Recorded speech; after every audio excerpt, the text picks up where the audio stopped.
touchdown passes last year. This one's knocked up. Powers tips it to himself, and he'll score. Snaps it anyway. Greer lobs it in the air.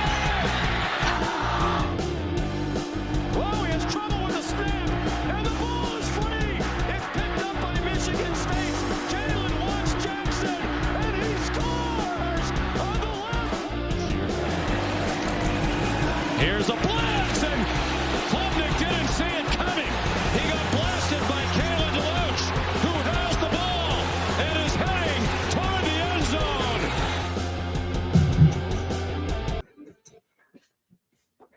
What is going on, everyone? We are back. College football talk is here. It's Hunter and Dylan, as usual, bringing you the best, or somewhat, college football talk around. No, we sell ourselves short. We do a good job here. I think we do great. I think we do some great work. Here we go. Yeah. We got a good show for you guys today. ACC preview on tap. On our journey through the Power 4 previews. We did SEC last week. Check last week's episode if you want to watch that. I will have the SEC preview cut on its own video soon. We have ACC preview today, and then the AP poll preseason top 25 dropped today. So we're going to go through that, see who was left off, who was ranked right, and does it matter at all? Is it just a load of malarkey? But, before we do get rolling, make sure you guys are subscribing to the podcast. It's free. It's like a free donation, except it's free, and it helps us out. Just hit that big red button if you're watching on YouTube.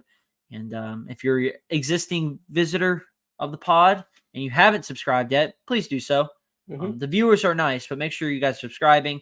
And if you guys are watching, that's awesome because it helps the duration go up, which is really nice on our end. And if you're listening on Spotify, make sure you're hitting that follow button as well as always, because you want to keep up with all the greatest thoughts that we have.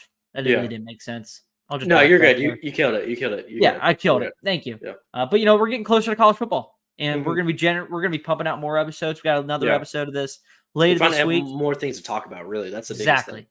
Season's coming up right around the corner. Week 0 is next week. Just hit the subscribe button. You don't want to miss anything. Yeah. And But other than that, we'll get right into this as I scroll down here.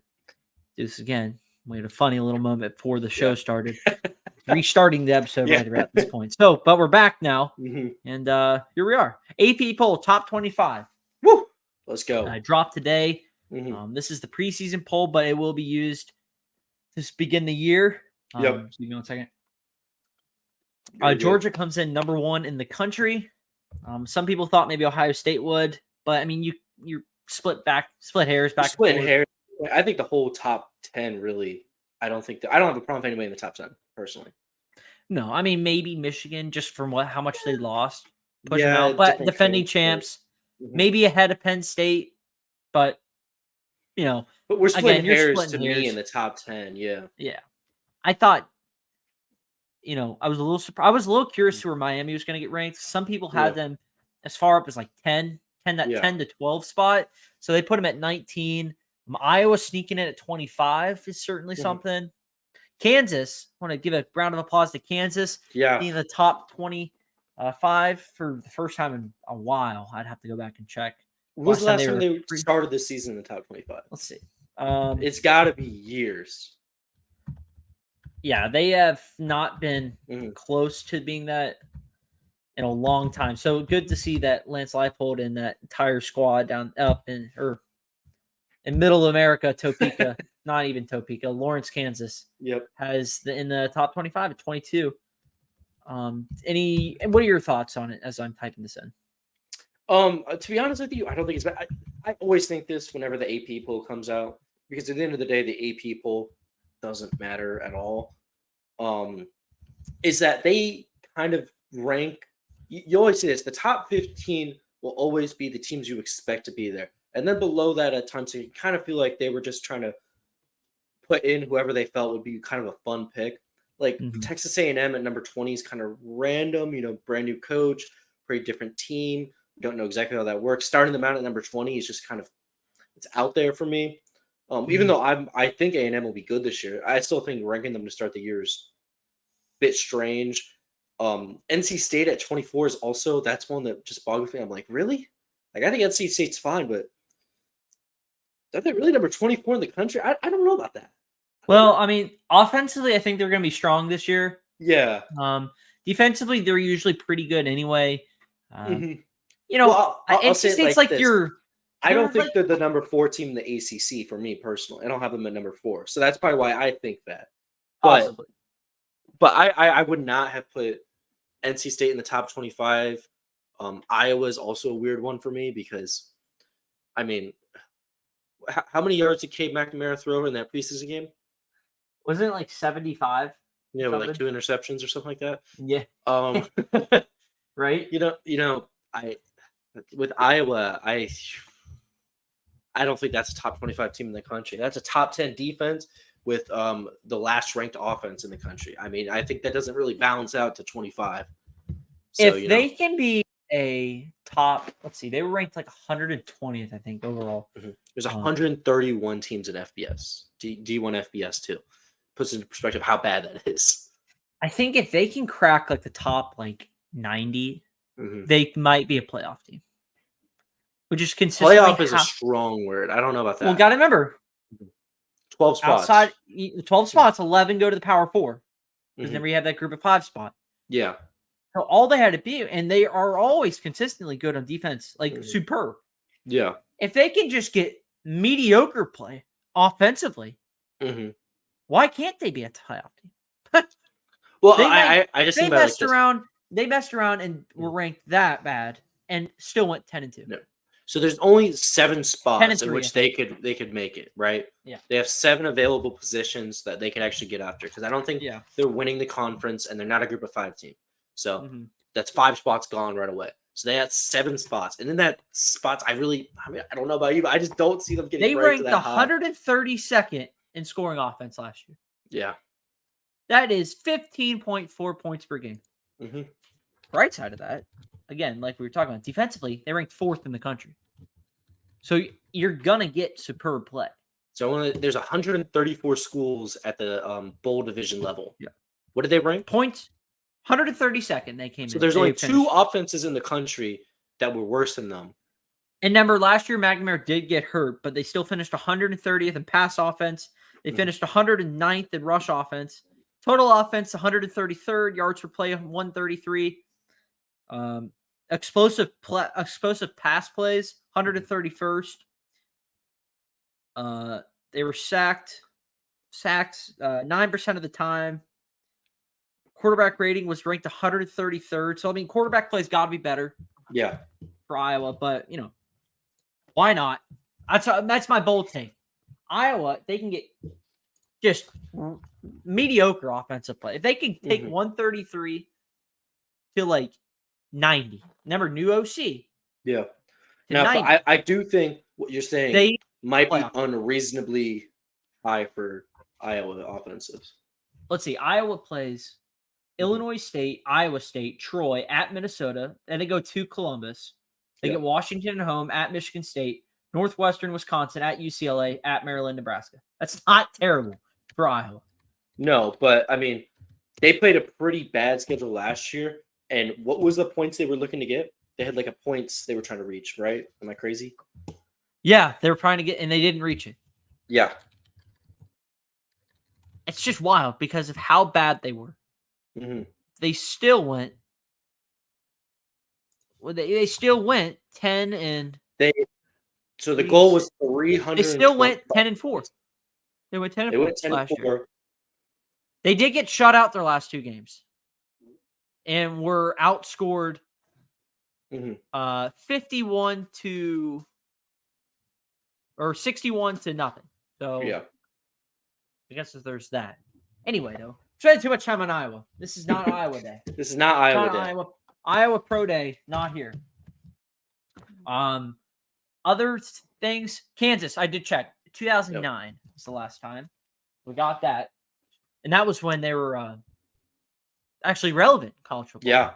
Yeah, when they so made that. Kudos to the Jayhawks. They made the Orange Right. Bowl, right? They Yeah. did.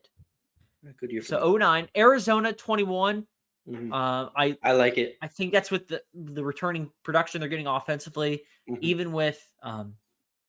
Jetfish Yeah. leaving, new coach Yeah. coming in for San Jose State. I think they're going to be fine. I Mhm. think they'll contend for the Big 12. Big 12 is going to be a Wild West shootout Yeah. all year. Give me 1 second. Dylan, put your final thoughts here on this and we'll get moving on. My I final gotta do thoughts for the something real AP. No, you're good. Actually, my give us. final. All right. So what I was saying was, I think that Missouri, Mhm. given our final thoughts here, I think Missouri's a really sneaky team at 11. Yeah. Really like them.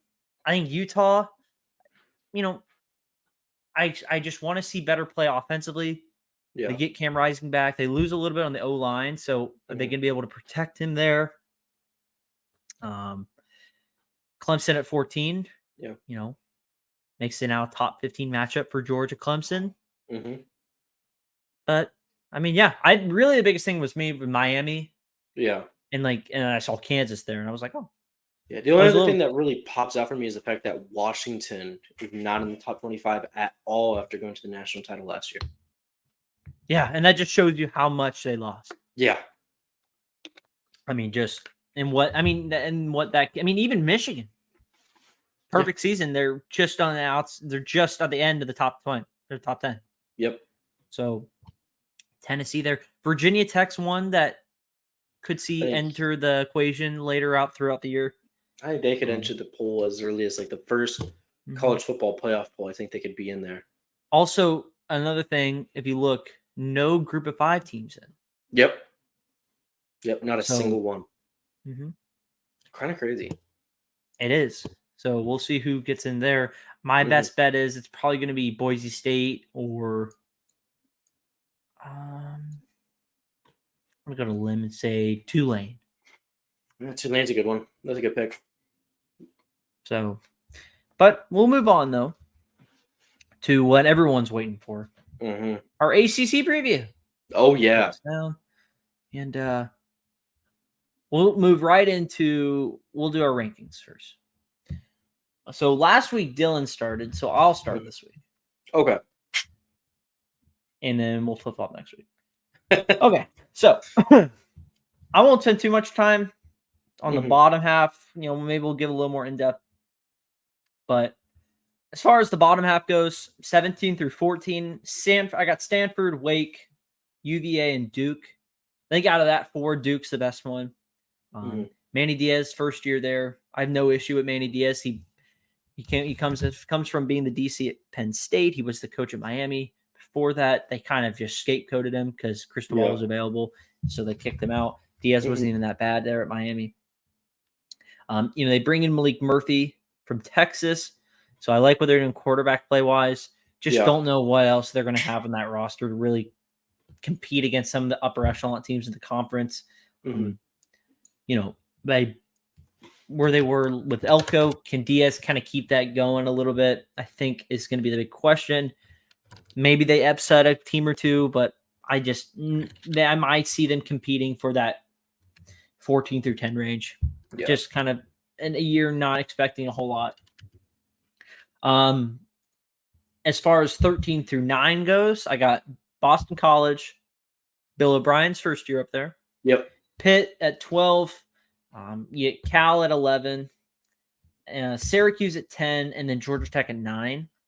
Out of that group, Georgia Tech, who just got a 5-star actually commit today, an offensive lineman. So Brent Key's doing work there. They bring back Haynes King. Yep. They've a couple good weapons also on the outside. Defensively, they should be okay. I'll check real quick where they ranked defensively. I had it on my notes here. 1 second here. Defensively, they ranked 97th. Yeah. But, I think that they brought in a few good transfers. I think they'll be okay.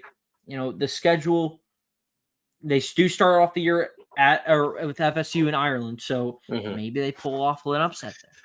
Possibly. Don't think it'll happen, but you never know what happens across the pond. right over there. Georgia State, then they go at Syracuse. They get VMI at Louisville. Mm-hmm. They have a lot of their tough games are on the road. They do get Miami and NC State at home. And then they play Notre Dame in Atlanta. Neutral site. So I'm not saying Georgia Tech's going to be like world beaters this year, but I do think they're going to be able to compete. You saw last year they were able to compete with Georgia. They beat Miami on the flukiest of fluke plays. So why not? They beat North Carolina last year.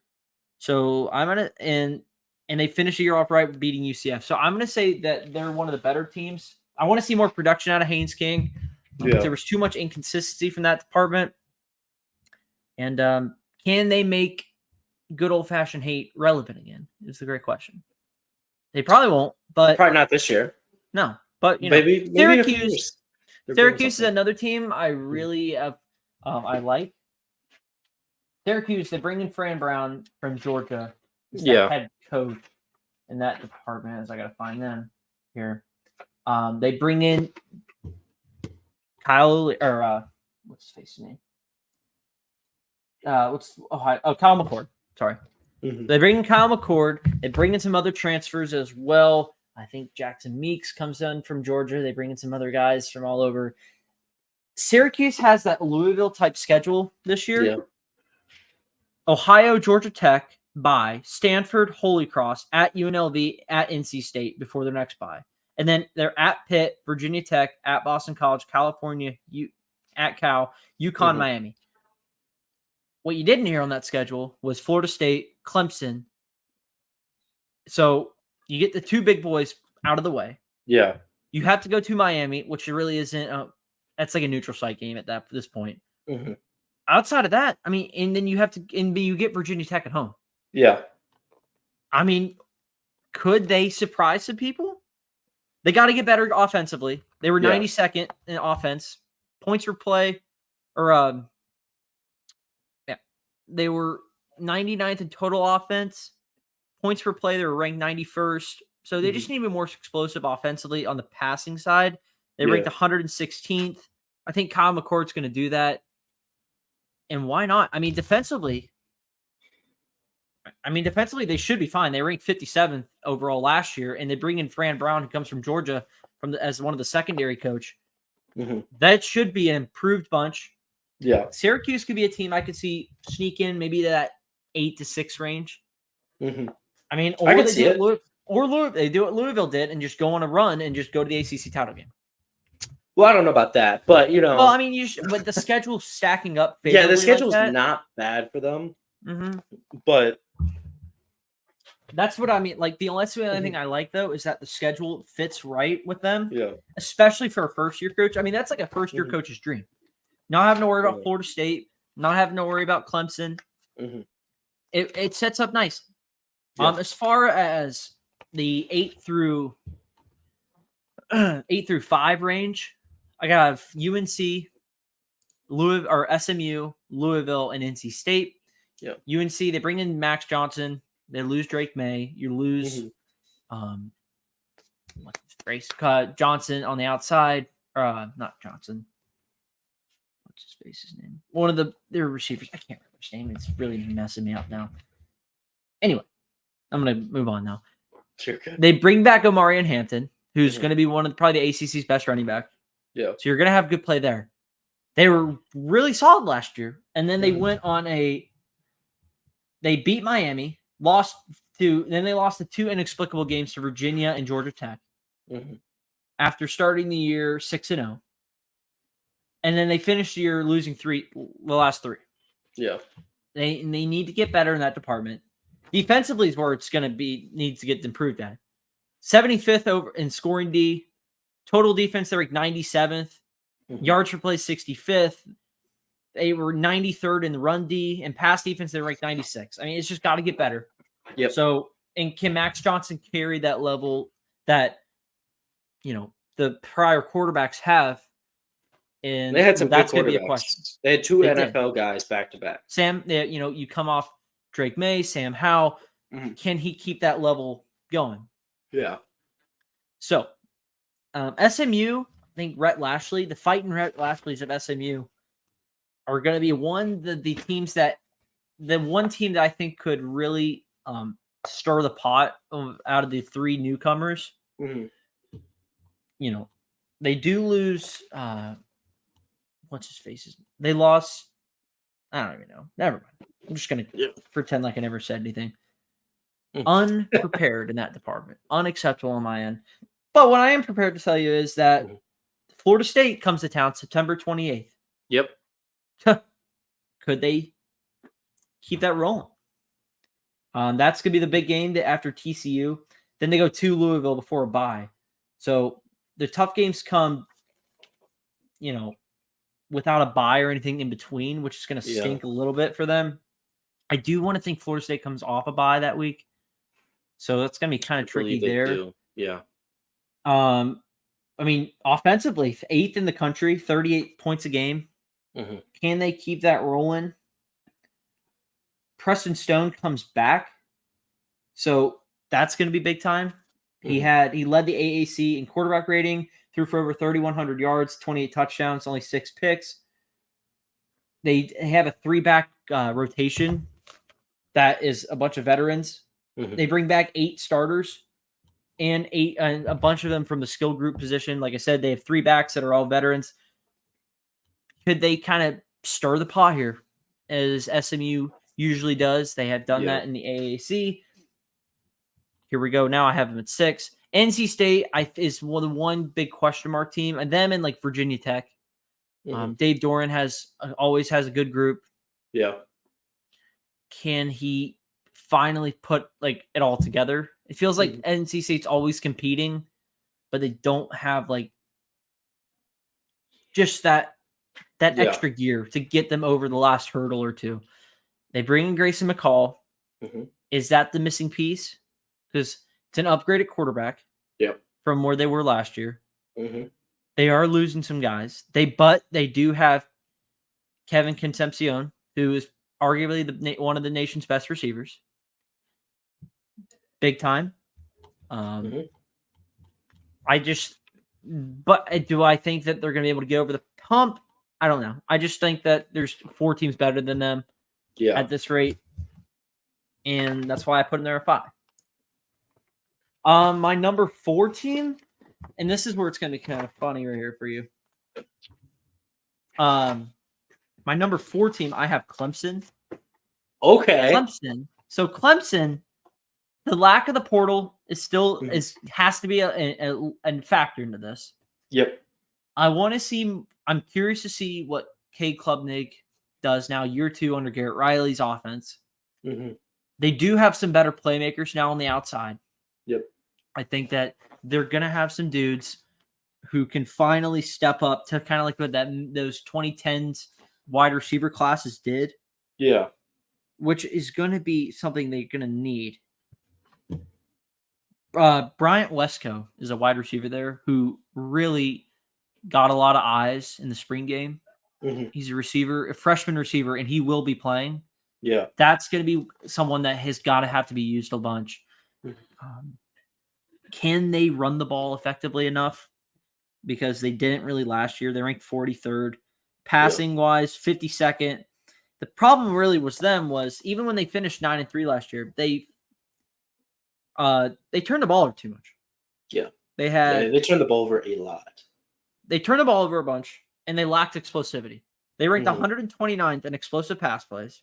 Yeah. And they ranked 53rd in touchdown to interception ratio. So they needs to get better on that part. Yeah. Is it kind of tough to grade them after week 1? If it goes south, maybe not. But is this a team that's going to be 4-1 by the end of September, or are they going to be like 2-3 again? You know what I mean? Yeah. So their schedule, Georgia, and then they get App State, which is never an easy team for anybody, never an easy opponent for anyone. But then they get a bye, but then NC State comes to town, and then they have Stanford, and then at Florida State, at Wake. And then they go to Virginia Tech November 9th, and then South Carolina, they get at home.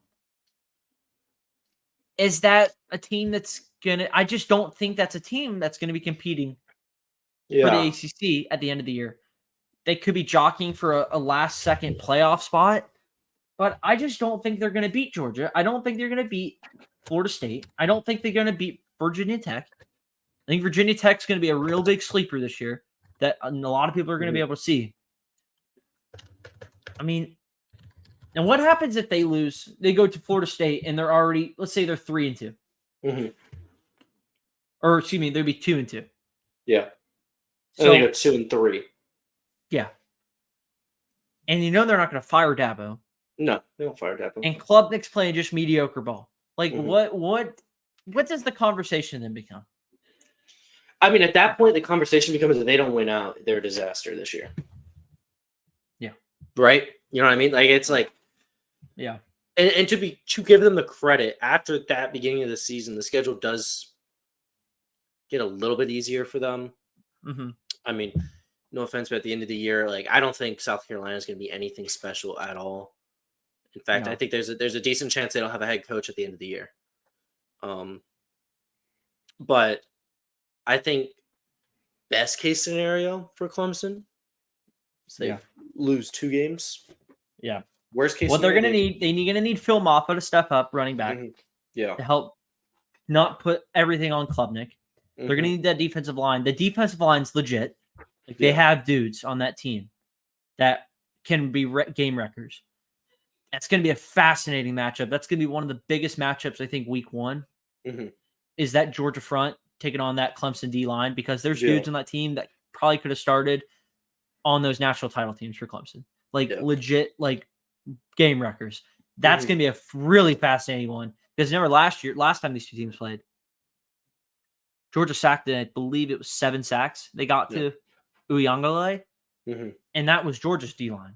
I mean, even Clemson's front got to Daniels, I want to say 3 or 4 times. I could be wrong. So that, I mean, which team, if Clemson's offense just gets neutralized and they just don't have anything, none of their outside playmakers are making plays. Yeah. Does that fall more on Klubnik's shoulder, or is that, again, Dabo's stubbornness to not use the portal? I guess that's where the dialogue starts, right? That's where the dialogue becomes like an issue. For sure. All right. Moving on. My top 3. So I have Virginia Tech at number 3. And a lot of people will be like, whoa, you're crazy. Maybe I am. But Brent Pry comes in, a lot of expectations. They're going to be a really good running team this year. They will have one of the more sneaky athletic quarterbacks in the country. I just think that this is a team that can make some noise. I think offensively they're going to be good. Rushing offense, they ranked 23rd in the country last year. Yep. They ranked 57th in pass. They're averaging about 30 points a game. If they can just kind of string together some stuff.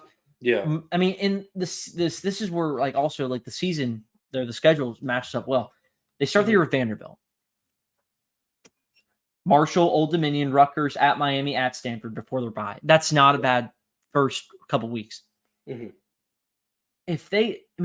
Boston College, Georgia Tech, Syracuse, and then they get Clemson, and then that's it. Their toughest game's Clemson, and they get them at home. Yeah. You're telling me that's outstanding right there. So if they can beat Clemson, I think they can. This is a legit team that could possibly make it to the ACC title game. Trying to see. They ranked 15th in the country in explosive rushing plays. Explosive pass plays, they were 61st. Returning production, 91% of their offense is returning. That's number 1 in the country. That right there is massive. And defensively, they get 77% back. Yeah. Of a team that went 2, 3. They went 6-6. But look at all the guys coming back, though. And just think about now, with that schedule, I think this is a team that can really make some noise. Can you imagine? And picture yourself. Just imagine, close your eyes, and just think about Virginia Tech undefeated hosting Clemson. That'd Lane be Stadium at night. crazy. Yeah. I mean, we That haven't place would seen be Virginia rocked. Tech at that pinnacle since like Michael Vick was there. Mm-hmm. So can they get there? This would be the year I think they can get there. The schedule sets up really nice. Why not? They can't lose games though. They can't lose games to teams they should be beating. Yeah. You know what I mean? So and against some of these bigger teams, they got to step up. I mean, last year they lost to Marshall, they lost to Rutgers, and they lost to Old Dominion. Or they beat Old Dominion, excuse me. They can't be losing games to Marshall.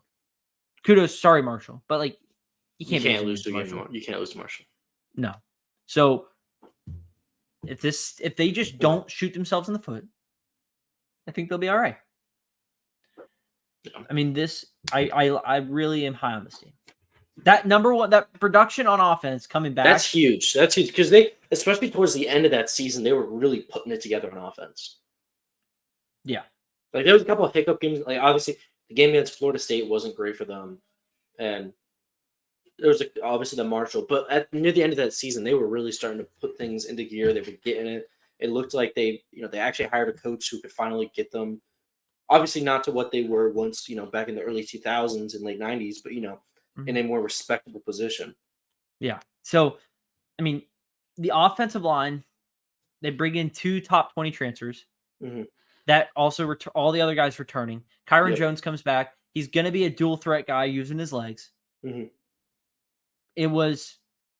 He had a 176-yard bowl game or a rushing game last year.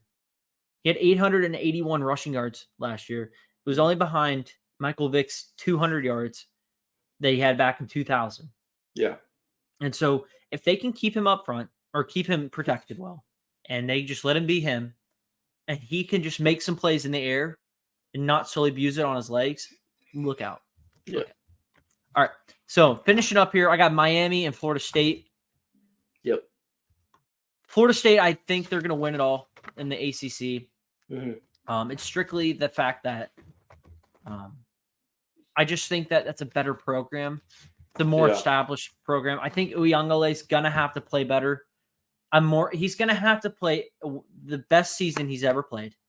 Yes. It's his final season, so why not? Mm-hmm. But there's been so many, his career has been more question marks than actual like competence, I think. Yeah. We're like, just let him be, like, you can just send him off. He's going to do his thing. We don't have to worry about it. Where it's more like, I have to always be on like edge of what his next pass is going to do. What's that next decision going to be? Yeah. Because sometimes it's really good and a lot of times it's bad. Mm-hmm. And I think being at Florida State, I think that's going to help some. Florida State does, they do bring back 56% of their offense, which is going to be good. Offensively, though, they're going to have to be able to, I think, generate explosive plays. Who's going to step up on the outside? After you lose Johnny Wilson, you lose you lose Keon Coleman, you lose the tight end's name. You know what I'm talking about. No, I know exactly what you're talking about. Yeah. But I will say, to give Florida State the credit there, is that they've been really good in recruiting. Yes. Obviously, they've made great use of the transfer portal and replacing guys. And they got a couple guys, younger guys who are ready to step up, who made small impacts last year, but, are athletic enough that maybe they could obviously not be what Keon Coleman and Johnny Wilson were, but kind of pick up that production that they're losing at those spots. Yeah, I mean, so they do have Lawrence Toafili coming back, which is going to be big because remember he was more of like the like third down back behind Trey Benson. Yeah. Roydell Williams comes in. Mm-hmm. So you're going to have that nice 1-2 punch there at running back. Yep. I need to see who's going to be able to step up here. I mean, you have guys, I'm looking right here, Ja'Kai Douglas comes in. He's the only returner, though, with 10-plus catches last year from that last year's team. So a lot of new faces.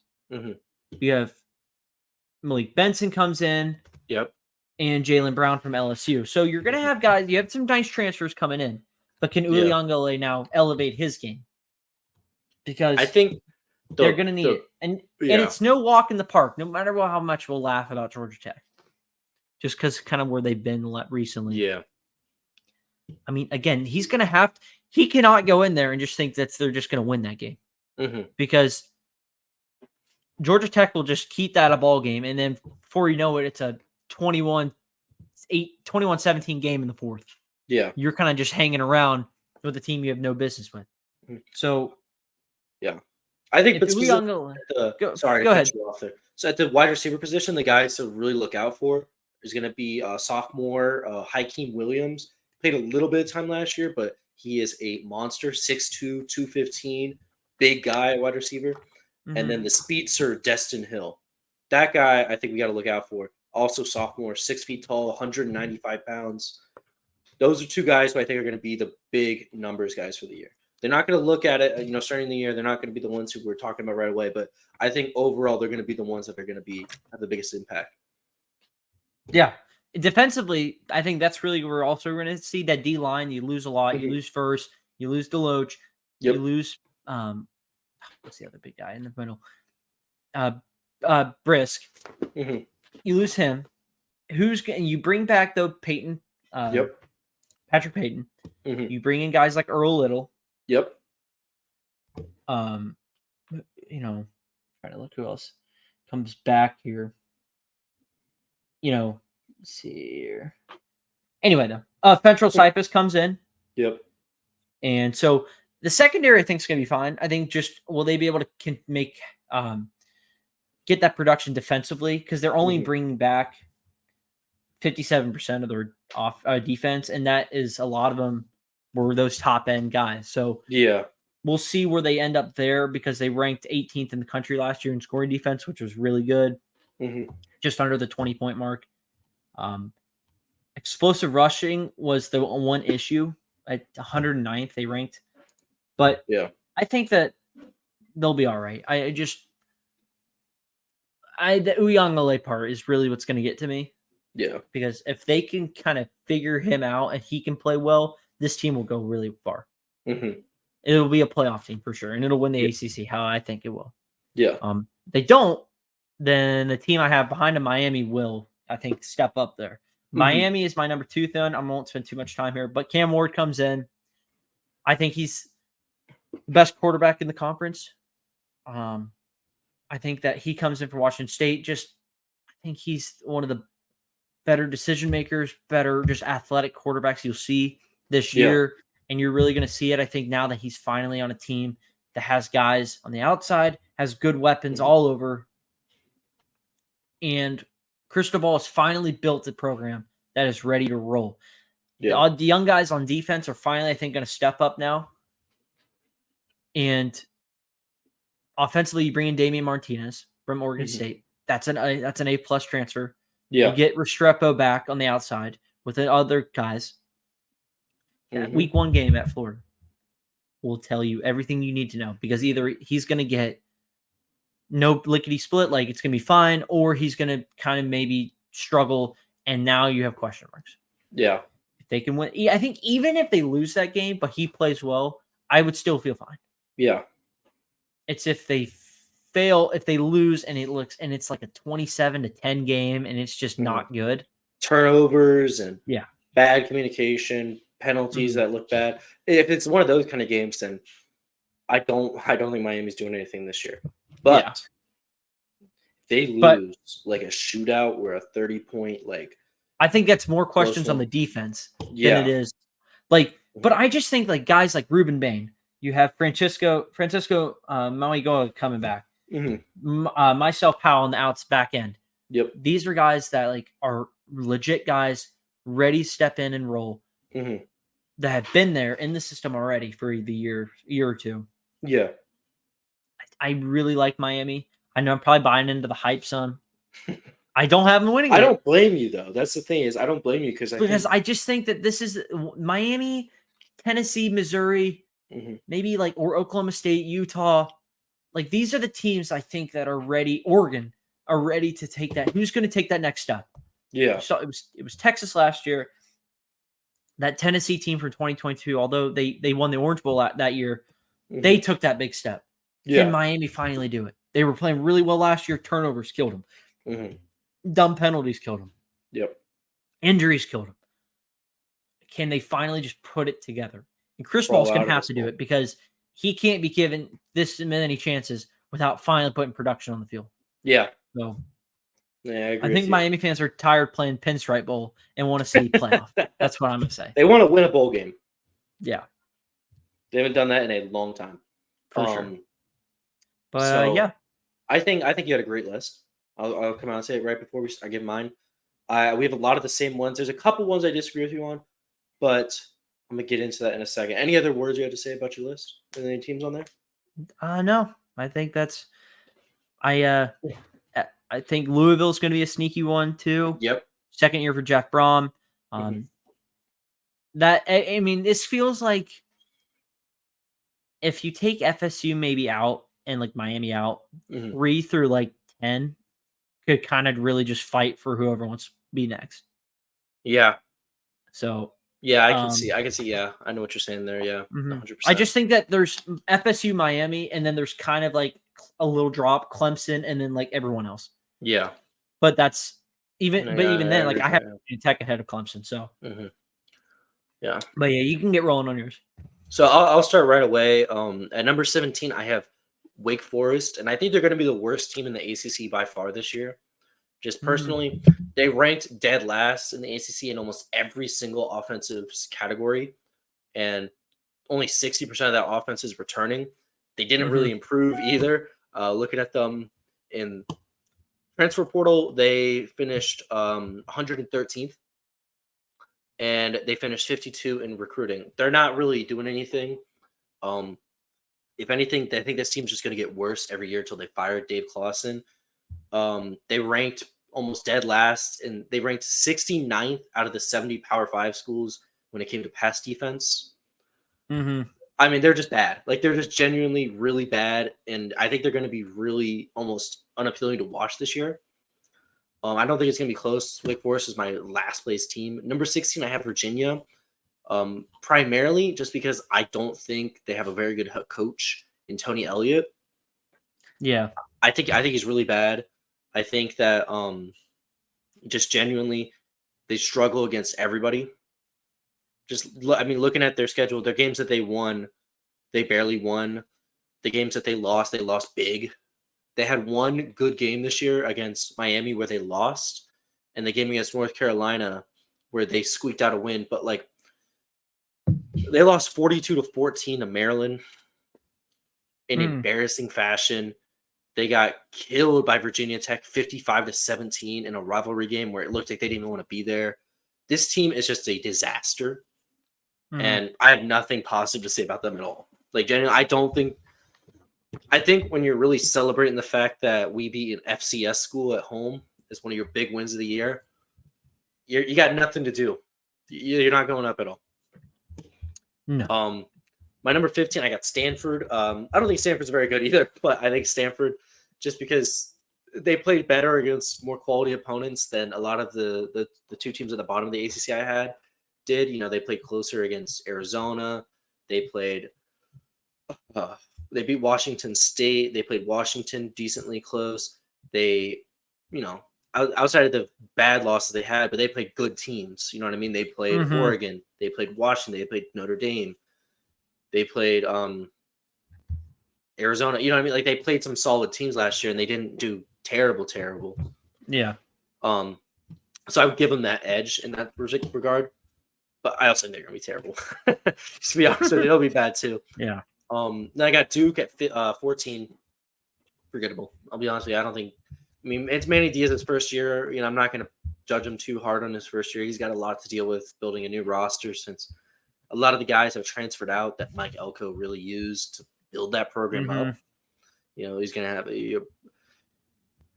going to have Riley Leonard as his quarterback. A lot of his defensive guys are gone. It's going to be a tough first year, but I still think they're going to be better than those bottom three schools. So 14 for Duke. 13, I got Pitt. They're just kind of in a weird position where they're just a couple years away from building something. They don't have a great quarterback at the moment. They just need something. I mean, Did they have Phil Jurova? Is he coming back next year? Jurkovich. Yeah. See, he was supposed to play, but I feel like he barely got even that. He got benched at one point, right? Yeah, he was not good last year. I do think he got pulled at some point. Yeah. I mean, they outside of they played a really good game against Florida State where they lost, but they played them pretty tough up until near the end. They were kind of just lackluster last year. They had a good game against Louisville, and outside of that, it was kind of just a rough year for them. But I just don't think they're that great, but they're not as bad. Again, like I've said for Duke, they're not as bad as these. Like the bottom 3 are truly bad. Like they're truly some bad football teams. Like they're bottom of the Power 5. Outside of that, I think everybody else is like they can make a bowl game. That's how I feel. You know what I mean? So 13 for Pitt. Number 12, I have Boston College. Boston College, they got a brand new head coach and Bill O'Brien, who at the college level, Bill O'Brien has actually been pretty successful. He's not exactly one of the worst guys around. And last year, Boston College wasn't that bad. I mean, no. They went 6-6. They went to a bowl game. They won their bowl game against SMU. They had a solid quarterback in Thomas Castellanos. He had some good moments, more of a lightning in a bottle, kind of dual threat guy, but better than what they've had for the past couple of years. And I think this team could be solid in a couple of years. It's a first year for Bill O'Brien, so I wouldn't expect too much. But they played great against Florida State last year in a close loss. They played Georgia Tech hard and they beat them. They played some pretty good teams and they won or kept them close for most of the year. It was a pretty good year for them. It's kind of surprised when they fired Hafley. But, oh, no, wait, Hafley left. I'm dumb. What am I saying? Yeah, he went to Green Bay. Yeah, he became the offensive coordinator. I don't know why I thought he got fired. But I think they'll be fine this year. I mean, they're not going to be anything special, but they'll be fine again. Yeah, BC is going to be BC. Number 11, I got Cal. Cal is just – they're Cal. I think they'll be better now that they're in the ACC than they were the Pac-12 because they would always get the most brutal schedules in the Pac-12, They travel them in like Stanford. I think Cal travels farther. Like they travel like more miles that really you could circle around the globe like 3 times, I think. Yeah. Something stupid like that. Like they travel more miles than any NFL team will this year. And it's just remarkably how like weird that is. I think Cal is just, they're fine. They're not going to do anything special. I mean, I think it's a great little note that book you gave me had is that they are 3 miles. The university is 3 miles from the Pacific Ocean, but they are in the Atlantic Coast Conference. Figures, right? Just a little fun fact, but they're fine. They're not going to do anything crazy this year. I think they'll just be a middle of the road. Maybe they'll squeak out a game and get to a bowl game this year, but they'll be whatever. And then at number 10, I have Syracuse. Syracuse is Syracuse. They're really good at like doing nothing, and then they're good at winning first couple of games when they play nobody, and then falling apart the second they play somebody. Obviously, they have a brand new head coach, and they got some good recruiting actually with this head coach compared to Dino Babers. Who's their coach again now? Fran Brown. He was the secondary coach at Georgia. They got some good secondaries at Georgia. I don't know if they could do a 1-year turnaround, though. I think it will take a little bit of time. I just think that the schedule helps them out. It's a schedule break for sure. Like they just not having to play like Florida State or Clemson. Yeah. Is going to be big time. Yeah, I mean, I think that's massive for them. I mean, they got to a bowl game last year, too. Like, they weren't horrible. They did get murdered by USF, though. 45-0 is insane. Hey, listen, Golich and the boys. Don't disrespect that. All right, we have some USF people in here. Number 9, I have SMU. I'm a little bit lower in SMU than most people, just because it's their first year in the ACC, and just with the way SMU has always been, it's that they will destroy teams in the group of 5, but then Power 5 teams, they end up kind of lackluster in it. Yeah, even like TCU last year, they looked like Mhm. they didn't even want to be there for half the game. No. Or And that's a rivalry. Yeah, exactly. They play them again this year, I'm pretty sure. That they're going to have a wake-up call to start the year. It's going to be weird for them. And I think they'll be fine, but this is the first year I don't see much of them for this year. Number 8, I have Georgia Tech. I like Georgia Tech a lot this year. I really like Brett Key. I really like Haynes King as a quarterback. And I think they made some big strides this past year in just improving the team. I mean, I think it's a good way to point it out is that they didn't have a bad game this whole year. The first time in a long time, their worst game was against Georgia, and they didn't get blown out of the water. Yes. That's as horrible as it sounds. That is and massive was that for Georgia Tech. Was there some questionable officiating in that game? There was. Yeah, but to keep it within the 1 score mark, good step in the right direction. If they would have kept it in 2 scores, I still would have been like, that's big now for what Georgia they Tech. do now this year, because they got to go to Athens. It's going to be a night game. It's going to be a lot harder this year. Yes, Black Friday game. Yeah, but like I said, if they can keep it within 2 scores against Georgia in Athens on the dude, you're making strides at Tech if you could do that. I want to say that line's incredible. out already. I'm going to check. I guarantee it's probably like 21 points. Like if I was to guess right now, it's probably like 20 points. Cocktail Party is a 21-point favorite. Swing of Georgia. Nope, not out yet. Okay. I think it's probably going to be like 23, 24 and a half. It's going to be bigger, Maybe. But I think I like Tech. I like Tech a lot this year. I don't think they're going to be crazy, but I like Tech. Number 7, I got North Carolina. North Carolina, I think it's just going to be in a weird position because they don't have a quarterback that's solid. They got Max Johnson, but we've seen ups and downs with. Yeah. And honestly, when it comes to them, they're an offensive juggernaut with a lackluster defense. And I think they got a worse offense. So, I don't think that helps their case. I think if they had just a slightly better quarterback, they'd probably be at like my number 4 or 5 spot. And I think they'd make a legitimate conversation of competing for an ACC spot in the championship, not the game itself. I don't think they're winning ACC. Yeah. But if they had a slightly better quarterback, I think they could make a good run. But just this year with Max Johnson, I just don't trust him as their quarterback. Left-handed guys for me, I just can't do it. Although Penix, what about Michael Penix last year, Dylan? He was pretty incredible, but you only have one of those guys like a decade. You know what I mean? You had Tim Tebow and then Michael Penix Jr. When was the last time you could really say a left-handed guy was really lighting up the world? When was the last time a left-handed guy started in the NFL? Michael Vick. Was it Vick or was it Tebow who started last? Probably Vick. No, yeah, it tells you. Well, that tells you though. Yeah, it tells you though that that I got a reason not to trust him. Right. So my number 6 team is Louisville. I think they're just going to keep doing what they did last year. They're going to keep improving. I like Jeff Brom as a head coach. I think he did great things at Purdue, and I feel really bad for those Purdue fans for losing that guy. Obviously, he couldn't take him over the hump with Purdue, but I don't think anybody could ever do that, to be honest with you. I think that program will never win anything important.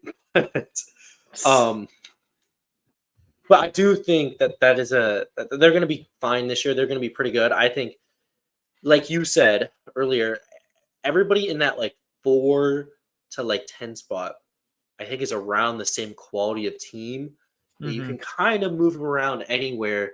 Just depends on how you feel with their schedule more than their actual play. But I think Louisville will be fine. And then number 5, I have NC State. I think NC State's going to be, NC State. They're going to be pretty good, but they're not going to win 10 games because I don't think they can ever do that, to be honest with you. The biggest problem they had last year was their offense. They just struggled at times to score or move the ball downfield at all. I think that was more just quarterback play because they had what's his face, a lefty. Makes sense. Makes sense. just they just struggle too much inconsistency at the quarterback play. I mean, and then I think they got just Kansas State pulled away in the Pop-Tart Bowl last year. But yeah, a real big upgrade, I think, at quarterback this year, which is going to help them a lot, especially that punch with Concepcion now. Yeah. It's going to have a real big, nice quarterback throwing him the ball. Mm-hmm. It'll be an upgrade. Yeah. No, I think they'll be fine. My number 4 team, I have Virginia Tech. I know you were a little bit higher on Tech than I am. I'm still very high on Tech. I just wonder when it comes to because I'll say right now, 3 is Clemson, 4 is Virginia Tech. The reason I have Clemson over them is just because of a talent acquisition and what's already on the roster. I think Tech is really good, but there is a talent difference in some of those Clemson guys, especially in the trenches. Yep. I did like a lot of the things Tech did last year, especially in like that Virginia game. That was crazy. That was some of the I'll tell you right now. That site you gave me, right, where they're ranking these games, Virginia Tech played 4 of their best 5 games in the last 5 years last year. And they've done. Yeah, what does that tell you? That they're improving, that they're doing lots of things in the right direction, that they're doing some things. They're doing the things the right way. They started last year pretty weak, but then they turned everything around. You know what I mean? Like they came out, they made Pittsburgh look bad. They beat up on Wake Forest. They beat up on Syracuse. They beat up on Boston College. They beat up on Virginia, and they took Tulane to town. Like, you know what I mean? Yep. Like, they turned around that season. They really lit up things. I feel really confident in Tech possibly winning 10 games this year. Like, I think they could do it. Like, they have a roster that can win them games, but they just don't have the talent for me to be in that top 3. I think that they can legitimately start the year off they can go 6-0. Yeah, going I into think they can do it. I think they legit see a path where they are 8-0 going into the Clemson game. The game that really would circle Miami is going to be that Miami game, that September 27th game. If they can get past that, because they should be 4-0 going into it. Yes, if they get past that, they get Georgia Tech and Clemson at home. They have to go to Syracuse before the Clemson game. But before, as long as I think Tyron Jones plays well and they don't shoot themselves in the foot, they should be a team. Playoff team, maybe? There's 3 games on this schedule that you should circle, and it's at Miami, Georgia Tech, and Clemson. Those are the 3 games that I think will be the most telling for their season, right? Because they can beat Miami, beat Tech, and then go to Clemson with worst case scenario 1 loss, right? Yeah. That game is going to be insanity. Yes. That's going to be the biggest Virginia Tech game in over a decade. And, they've been searching for a game. Oh, yeah. Where they can host and legitimately, have a chance. Yeah. There's been some teams, in the past few years where they bring in a big-time opponent.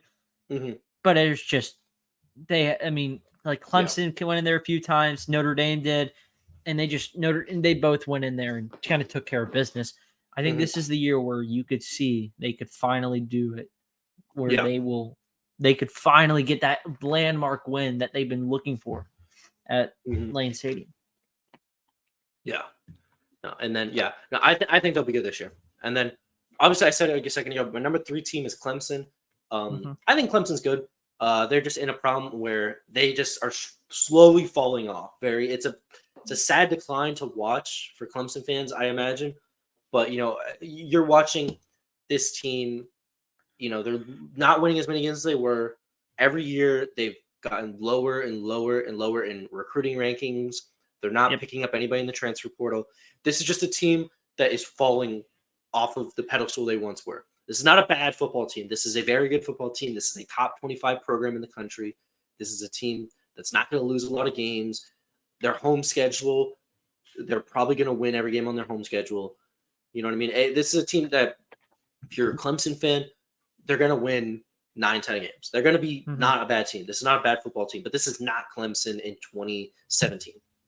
This is not Clemson that was able to beat up on Tua Tagovailoa, Alabama. You know what I mean? They still have great guys on that defense, but just the past 5 years, they have not recruited on offense anywhere nearly as well, or more importantly, developed those guys to become what they, you know what I mean, to become top guys. They've gone from getting top 3 classes in the country to 11 and 3rd in the ACC. They're getting beat out by Florida State and Miami in a lot of respects when it comes to recruiting, talent acquisition, retaining coaches long term. I mean, this is a program that went from, I mean, they had one defensive coordinator for about a decade. They had one offensive coordinator for like 5 years. You know, this is a program that did not lose those kind of guys. And on the offensive side, they have had 3 different guys in the last 4 years. And that's big. As dumb as it sounds, the turnover is killing them. On like they haven't found. Stuff. Yeah, I mean, they just haven't found that consistency that they were able to have for so many years. I don't see great things from them this year. I think they'll be fine. They won't. They're not making the playoff though. That's what I'll say right now. I don't think they're making the playoff. I don't think they're going to the ACC championship. No. My number 2 team. Oh no! I would just finish up saying that that D line is going to have to play well. I mean, like I said, they have Peter Woods. You know, you get Barrett Carter. What did I say? I said RJ Mickens and TJ Parker. Like these guys are going to have to be the guys that set the tone and wreak havoc, because that's what's going to have to happen. I think field position and smart quarterback play is what's really going to have to help Clemson this year. Like, I mean, you put up the numbers right now. They hired Garrett Riley last year, right, to fix their offense, and statistically, it got worse. Like, it did not start off very well. No, it didn't. And to be honest with you, at no point in the year did it really improve either. They had a couple of bright spots, like the Georgia Tech game, the Kentucky Bowl game, but that Kentucky Bowl game, they just stopped giving up points. You know what I mean? Like, they're just in a bad spot right now. And I would not be surprised if in a year, 2 or 3 years, this is a team you see that just completely falls off.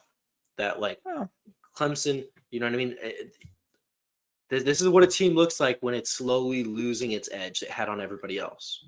I will say before you move on, falling off means 9-3 or 8-4. Sign me up. I'll say that.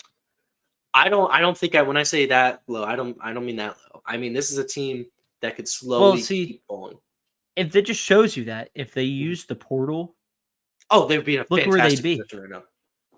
If they use the portal to supplement their problems at wide receiver, and because they've had some guys, but they needed to pick up this, like, when they've needed playmakers, there's been playmakers available in the portal that they just don't go after. So and it blows my mind, because I mean, if you look at them statistically, they have had great guys on their defense all over the field. Every position on defense, they have been able to recruit and develop guys into stars. And then on the offensive side of the ball, they can't get anybody. It's been bewildering, because this is a program that had 2 first-round quarterback picks, wide receiver picks off the charts, offensive line, running backs, every position they were getting guys drafted in the first, second, third rounds, right? Yep. Now, I got to be honest with you, I don't think a single guy on that Clemson offense is going to get like a top 100 draft pick, because they just don't have those guys right now. It's insane. They do, the bright spot for them is they do have a lot of returning production, so guys with experience who keep getting better, you know what I mean? But I'm not very high on Clemson. But moving on, my number 2 team is Miami, and Miami is just, they have done the best possible thing for themselves. They have acquired so much talent. They have gotten such great recruiting cycles, transfer portal. They've taken so much advantage of, probably outside of Florida State, more advantage than almost anybody else in the country, where they've, picked up the guys they needed. They supplemented positions. They finally grabbed a guy at quarterback who can make plays without the help of weapons around him, that he can kind of take the game into his own hands, which is big for them, because, they had a guy who couldn't stop turning the ball over last year. You know what I mean? You got a guy who, this won't, hopefully, if everything goes right for them, it won't be as big of an issue. Yeah, I agree there. Mhm. And they got a lot of good guys on defense, especially their defensive line. There's a lot of good guys on Miami. Their offensive line's got some solid guys in there too. I think they're going to be good. I just don't know if if they can just. It's a lot harder to actually make that jump than it seems. You know what I mean? They went out and they got all these guys. I'd love to see if they could do it because for me as a Florida State fan, a good Miami and a good Florida State is good football. That's just great football to watch. You haven't seen even Florida State. It's just been the state of Florida. You would like to see the three big teams. Yeah. Where Florida State, Miami are good enough to where recruits in the state are wanting to stay in state. Yeah. Because now what you've seen, because all those teams really in the last 10 years, well, not 10 years, we'll say the last 5 years, just have been so lackluster. Where Georgia, LSU, your Clemsons, your Alabamas, they're all just kind of coming in to the state and just picking whoever they want. Remember, like I think I saw something like the 2017 Bama team. I think that won it all. Like their whole secondary was all from the state of Florida. I mean, just like that shouldn't be ever something happening. No, you know what I mean? We're like, not when all of those guys are staying or leaving the state. So not when you have three, not just Power 5 programs, but three historically good Power 5 programs. You shouldn't ever let those guys get out.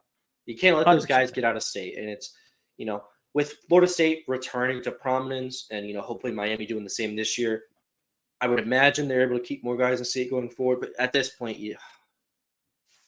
they got to do something about that. But moving on to the number one spot, me and you both agree on this. Florida State, they're just continuing what they've been doing. They went out and they got a great recruiting cycle again, top 15 in the country. They got a top 10 transfer class too, number 7. They picked up a lot of positions where they needed to replace guys who left.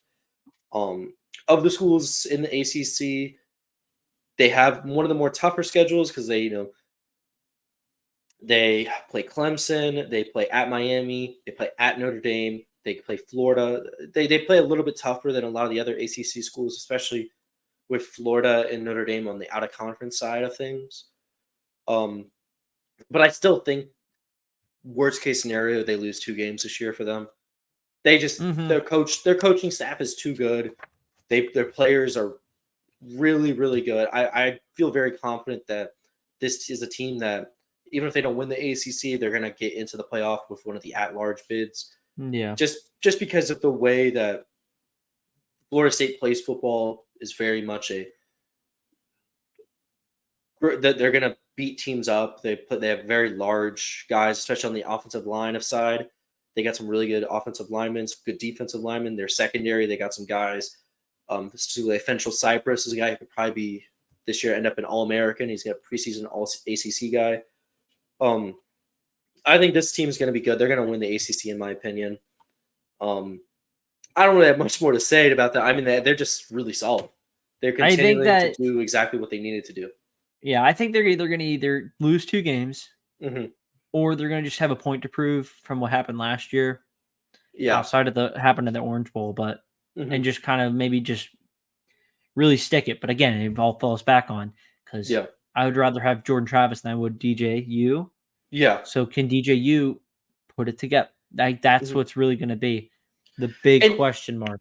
And I think the big question mark for me is, will they revert to what they were playing before Travis's arm became, as confident as they became in Travis's arm, where they more relied on, play action and, more on running the ball because they have some good running backs in there too. Yeah, it's good. I feel like you're going to have to see a lot more of like the RPO maybe kind of game. Yeah, but that's what I wonder. Are they going to lean on that, or do they feel confident in DJU's arm? Which like a maybe they do. I don't know. Let's say big, like you're I don't know, you're at Notre Dame. I don't know what week that is. November 9th. I need to pause real quick. November 9th, you're at Notre Dame. It's 4th and 5, and you need, or let's say not 4th. It's 4th and 3. You're down. You're down 4, so you need to get going. Do you trust DJU to make a play, throwing the football, or would you rather run it? Like, that's what it's really going to be. Yeah. Because, some people would say I'd rather have faith in my running backs. Yeah. Because I've just seen too much inconsistency where he's just not going to make the right play, or it's just not going to be a good throw. Yeah. And they're not going to get it. So I think that is where we're at with him.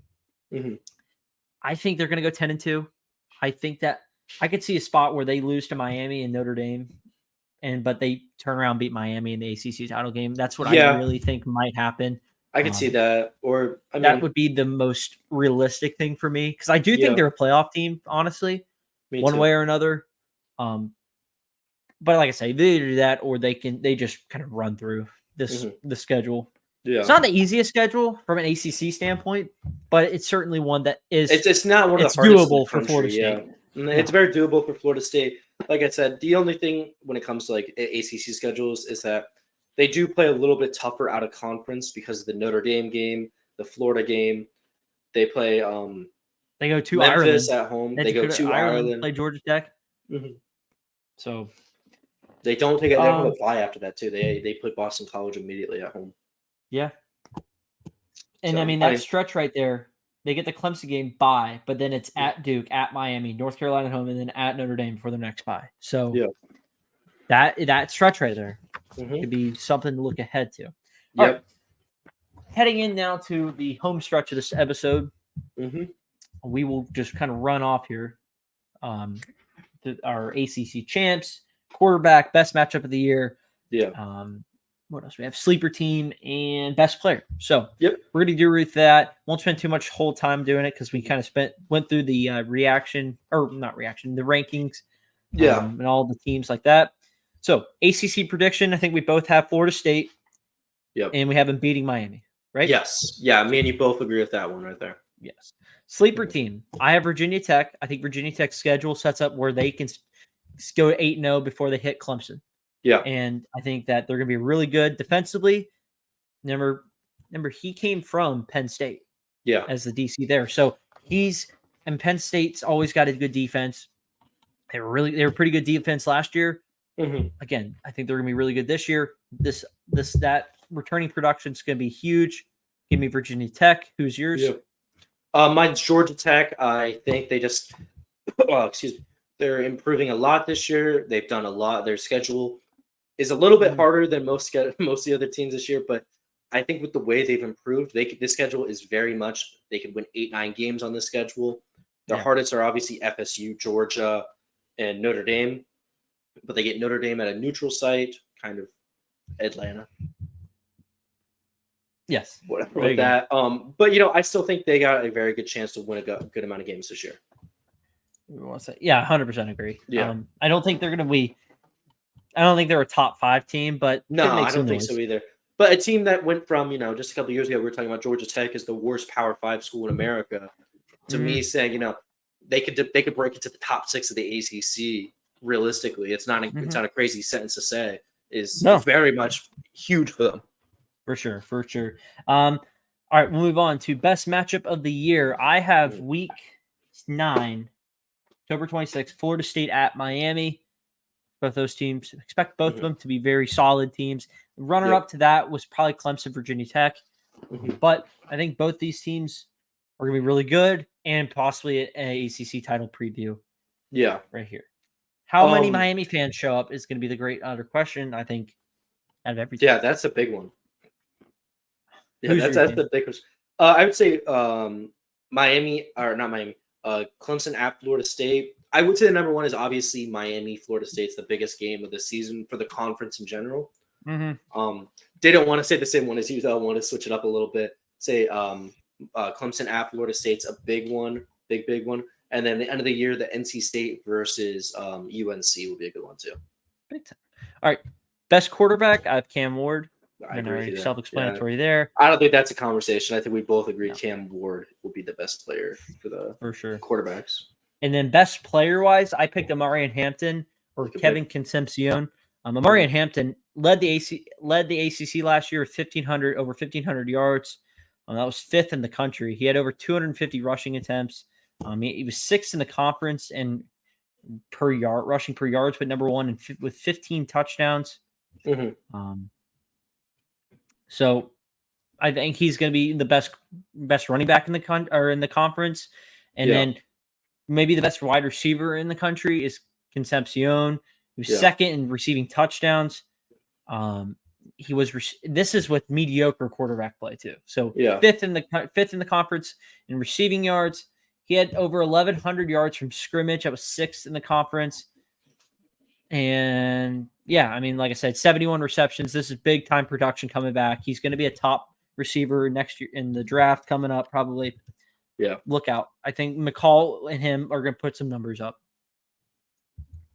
Yeah, I think I agree with you with Amarian Hampton. I think the ACC is a little bit weird this year when it comes to it. I mean, the ACC Player of the Year was Cam Ward, but I mean, Cam Ward, I want to see him play a little bit before I want to give him the top spot of all players in the conference. Outside of that, there's a couple guys who I think will be pretty good. Obviously, I think Grayson McCall might be pretty crazy at NC State, depending on what he's able to do with that offense. What's that Clemson lineman's name? Peter Woods? I think so. I think that's – I forget exactly his name, but, I think he could easily shoot up to be a first-round pick, defensive lineman, another Clemson all-timer. But I probably I got to go for more on Hampton. I just think he's going to be the top player just overall. I think Damian Martinez is a sneaky one too. Remember how good he was at Oregon State? Yeah. And now he's coming to Miami, which is a much better, better area, better weather, better team overall than what he was at before. So he might be able to put some numbers up as well. So I'll look out for Damian Martinez, and especially against that Florida Gator defense. He might be able to put up some numbers. Just saying, guys. We'll see. We'll see. That game's coming up quick. 2 weeks out. But that concludes the ACC preview. If you guys like what you saw, make sure you guys are subscribing. I will clip both the ACC and then the SEC one from last episode.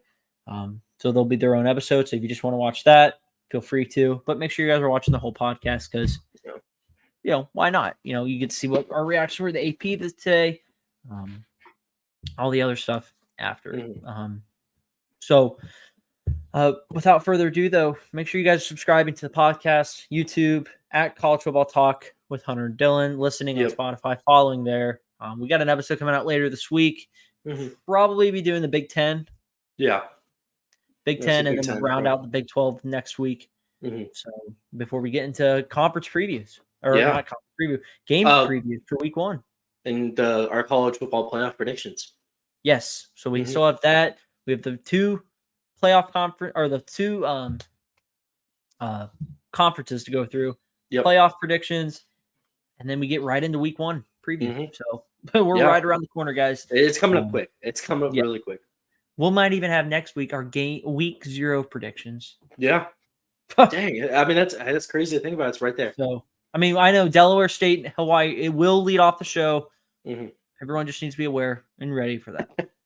We know you guys have been asking. It will lead it off. Don't worry. It will. It will. So the Rainbow Warriors will finally get their rightful time to shine here on the pod. But without further ado, though, make sure you guys watch the video, like, subscribe. We'll see you later this week. Yep. Peace out. See you.